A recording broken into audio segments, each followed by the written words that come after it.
Celebro na vida a alegria, a chegada do filho, da filha que trouxe a grande mudança. Celebro na vida a alegria, a chegada do filho, da filha que trouxe a grande mudança. Olá, eu sou Mariane Perobelli, sou mãe, professora, trabalho com formação de professores e pesquiso o desenvolvimento da criança.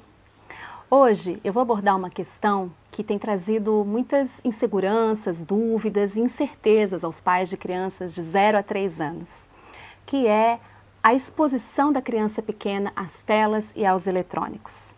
Devemos expor? Não devemos expor? Por quê? Quais são as consequências? Então, se a gente pensar que nos primeiros 3 anos de vida a criança vai aprender a andar, a falar e a pensar, a gente pode começar a perceber juntos de que estímulos ela precisa para esse aprendizado. No primeiro ano, a criança vai adquirir a postura ereta e vai caminhar pelos seus próprios pés. Ela precisa da tela para fazer isso? A tela, um eletrônico, vai ajudá-la nesse processo? Não. Ela precisa do vínculo. Ela precisa do vínculo com o adulto, com o cuidador, com a mãe, com o pai, com a pessoa em carne e osso presente diante dela, se vinculando com ela. Olhos nos olhos, ela precisa escutar a voz que parte do corpo, não parte de um eletrônico, é uma voz que é viva, uma voz que é corpo. Assim a gente já está também criando bases e estruturas para o aprendizado da linguagem. A criança precisa se desenvolver a motricidade, ela precisa se movimentar livremente, ela precisa brincar, ela precisa conhecer e explorar o mundo mesmo, o mundo de verdade, ela precisa tocar.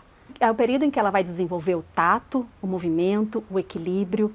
E uma criança parada, sentada numa cadeirinha, diante de uma televisão, de um tablet ou de um celular, está desenvolvendo o tato? Desenvolve o equilíbrio? Desenvolve o movimento? Cria vínculo? Não. Esses são os alicerces para todo o aprendizado, tanto cognitivo, quanto toda a base de estrutura emocional e psicológica que uma criança precisa para ser uma pessoa saudável e feliz ao longo de toda a vida. A gente tem observado muitas crianças com muita defasagem, atraso na linguagem no 2º ano de vida, porque as bases da motricidade é que vai garantir um bom desenvolvimento da linguagem, motricidade e vínculo. Então, quando uma criança fica demasiadamente exposta às telas, quando ela não vê uma pessoa falando com ela, mas uma tela que fala, que é um som mecânico, um som artificial, isso não é real.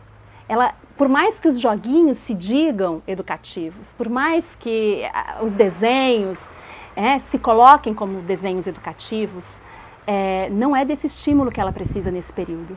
Ela precisa brincar com o mundo real, conhecer o mundo real, escutar pessoas reais falando com ela.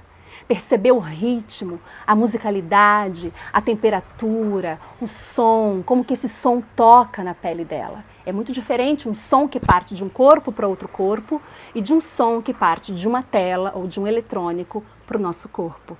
Se a gente parar e se observar, a gente vai perceber, a gente vai sentir. Escuta uma música eletrônica, uma música que parte de um eletrônico, e escuta uma música ao vivo. É diferente, né? A gente escutar um CD, escutar uma música no celular e a gente ir num show e escutar o som ao vivo. É muito diferente.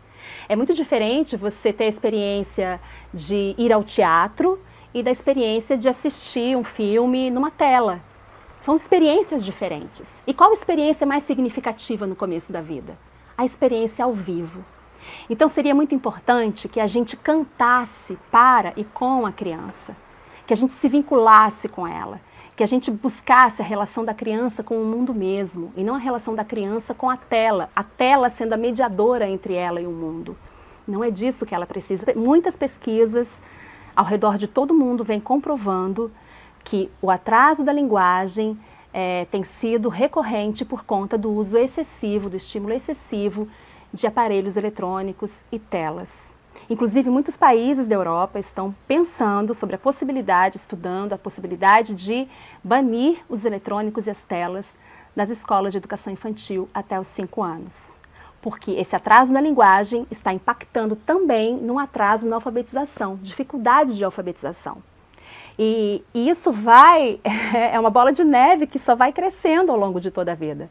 Porque se eu tenho dificuldade para me comunicar através da minha língua mãe, eu tenho dificuldade de me relacionar com o mundo, porque eu me relacionei com telas.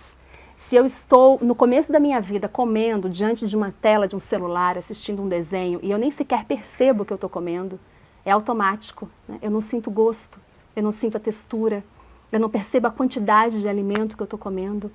A gente pode já imaginar e perceber o impacto que isso vai ter ao longo de toda a vida da relação desse adulto com a alimentação. Agora, a grande dificuldade que nós encontramos enquanto pais e mães é que nós hoje precisamos dos eletrônicos para trabalhar e para nos relacionar também com o mundo, mas nós somos adultos, né? A nossa estrutura cerebral, o nosso pensar já está elaborado e estruturado, a gente consegue distinguir entre ficção e realidade. A criança ainda não. Se a criança vai desenvolver o pensar no 3º ano de vida, isso significa que toda essa exposição a excessos de mídia no começo da vida vai trazer confusão nessa aquisição do pensar. A confusão entre a realidade e a ficção. E é um estímulo neurosensorial numa fase em que a criança precisa de estímulos motores. A estrutura neurosensorial dela não está preparada para assimilar esse excesso de informação. Depois a gente vai ter crianças e adolescentes hiperativos, com déficit de atenção, com depressão, porque tem dificuldade de se relacionar, de se vincular com o outro e com o mundo, que não é o mesmo de se vincular com uma tela.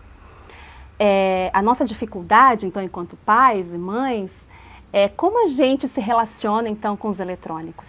Quanto tempo por dia eu estou diante de uma tela? Que exemplo eu estou sendo para o meu filho, para minha filha? Porque a criança aprende por imitação. Então, a minha presença também na relação com a criança, diante da tela, também é nociva. Porque eu estou trazendo uma ideia confusa para ela. Eu estou aqui, mas a minha atenção não está aqui. Então, eu pareço que estou presente, mas não estou presente. E um adulto que não está efetivamente presente não consegue se vincular com a criança. E essa falta de vínculo vai trazer complicações para a vida dela. Então, a gente vai precisar rever também as nossas atitudes no nosso cotidiano.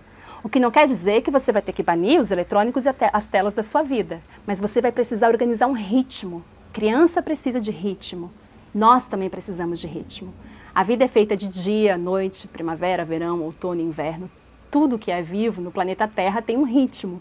Então a gente vai precisar construir esse ritmo com a criança. Em algum momento eu vou precisar atender uma ligação, eu vou precisar responder alguma questão de trabalho, então eu comunico para essa criança. Agora a mamãe precisa responder, chegou uma questão urgente, espera um pouquinho, eu já retorno.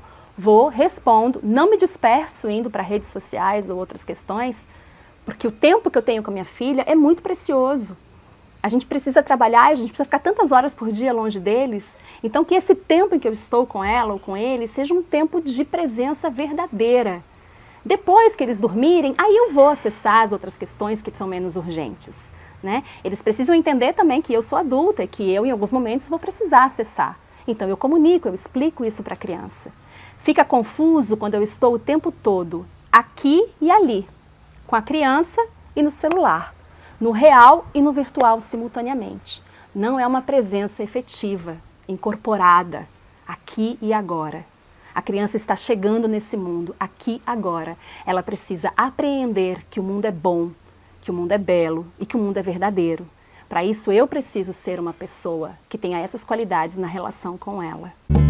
Celebro na vida a alegria, a chegada do filho, da filha que trouxe a grande mudança. Celebro na vida a alegria, a chegada do filho, da filha que trouxe a grande mudança. Quando falo pra mim, minha voz encontra a ti, criança. Quando falo pra mim, minha voz encontra a ti, criança.